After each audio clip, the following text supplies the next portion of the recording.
नमस्ते everyone, welcome back to the podcast. अभी तक आप सभी ने दिल्ली स्टूडेंट प्रोटेस्ट का वो वायरल वीडियो जरूर देखा होगा। किस तरीके से एक लड़की ने प्राइम मिनिस्टर के अगेंस्ट जिस तरीके के अब्यूसिव और फिल्थी लैंग्वेज यूज की है, उसके बाद उस पर पुलिस केस रजिस्टर हो गया है।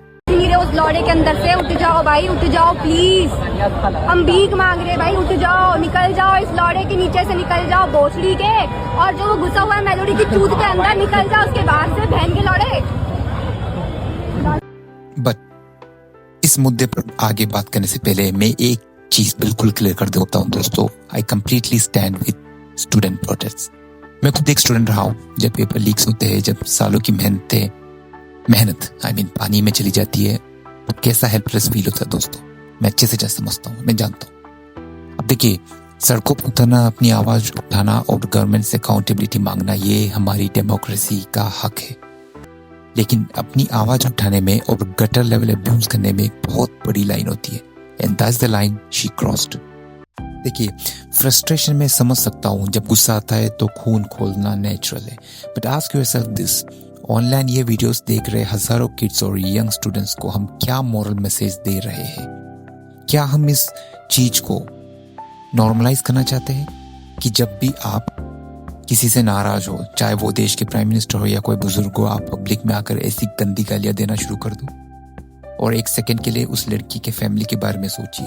इंडिया में हर पेरेंट दिन रात मेहनत करता है ताकि अपने बच्चों को अच्छे संस्कार और डिग्निटी के साथ बड़ा कर सके। अगर आज उनके पेरेंट्स, इस लड़की के पेरेंट्स उसको सोशल मीडिया पर वो क्लिप में देखते हैं, तो क्या उन्हें प्राउड फील होगा? क्या कोई भी इंडियन पेरेंट्स अपने बच्चों को कैमरास के सामने ऐसे वल्गर स्लर्स यूज करते देखकर प्राउड महसूस करेंगे? दोस्तों, फ्रस्ट्रेशन एक इमोशन है, लेकिन अब्यूजिव लैंग्वेज एक पर्सनल चॉइस है। अब चलिए दोस्तों, इस स्टोरी का दूसरा साइड देखते हैं। रिपोर्ट्स आ रही है कि she is a NEET aspirant या मेडिकल बैकग्राउंड से जुड़ी हुई है, और सच बोलूं तो उनका बिहेवियर देखकर ये विश्वास करना मुश्किल होता है कि इस नोबल प्रोफेशन के लिए जो वैल्यूज चाहिए वो इनके पास है।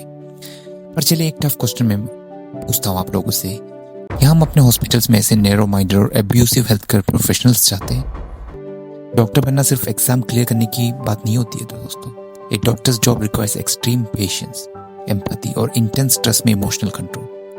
अगर health care professionals daily critical patients और उनकी एंशियस फैमिली से डील करते हैं, अगर आप एक प्रोटेस्ट के फ्रस्ट्रेशन में अपना ढंग कंट्रोल नहीं कर सकते, तो किसी पेशेंट्स की लाइफ हैंडल करते वक्त आप कैसे बिहेव करोगे? क्या स्ट्रेस आने पर आप अपने पेशेंट्स को गालियां देने लगोगे? पता है दोस्तों, सबसे ज्यादा दुख किस बात का होता है? जब लोग ऐसे चीप और अब्यूसिव बिहेवियर दिखाते हैं, तो वो जेन्युइन स्टूडेंट्स के प्योर मूवमेंट को खराब कर देते हैं। देखिए, हजारों ईमानदार स्टूडेंट्स फेयर एग्जाम्स और जस्टिस के लिए प्रोटेस्ट कर रहे थे, लेकिन 1% की फाउल लैंग्वेज की वजह से पूरा मीडिया और पब्लिक जो फोकस था वो रियल इश्यू से हटकर इस वल्गैरिटी पे शिफ्ट हो गया। उन्होंने क्रिटिक्स को पूरे प्रोटेस्ट को डिसमिस करने का एक ईजी मौका दे दिया। अब फ्रीडम ऑफ स्पीच आपको डिसएग्री करने और प्रोटेस्ट करने का हक देता है, पर किसी को डिफेम या अब्यूज करने का लाइसेंस नहीं देता। यहाँ स्ट्रिक्ट लीगल एक्शन जरूरी है, यूथ की आवाज दबाने के लिए नहीं, बल्कि एक बाउंड्री सेट करने के लिए कि पब्लिक डेकोरम और मर्यादा हर हाल में मेंटेन होनी चाहिए। So to sum it up, student causes को सपोर्ट करना 100% yes, I agree with this. Justice demand करना absolutely, I am in favour of this, लेकिन फाउल अब्यूज करके उसको फ्रस्ट्रेशन का नाम देना नो वे।